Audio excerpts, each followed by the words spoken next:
Hey, Yuran here. Welcome to my kitchen. Let's make Lotus candy to celebrate the Lunar New Year.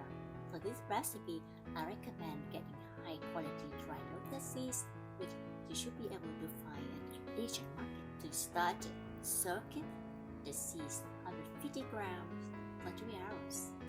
After soaking the lotus seeds, rinse them off until the water is clear. Then boil the lotus seeds for 30 minutes. After boiling, pour the hot water out and rinse the seeds with cold water.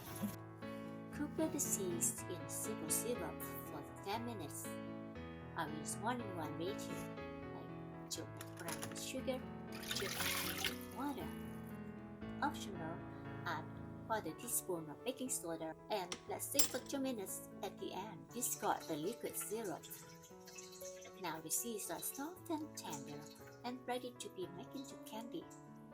To make the candy syrup, we need 250 grams sugar, 50 ml water, and sugar vanilla. Bring the syrup to 115 Celsius and add the syrup to the skillet. Spread the lotus seeds evenly. On a medium-low heat, stir in the seeds gently to not break them. When the sugar reaches 140 Celsius, it's almost ready. Continuing stirring until the sugar dries and have coated the seeds. Turn the heat off and transfer the seeds to the tray. That's it! Get some tea and enjoy your sugary treat.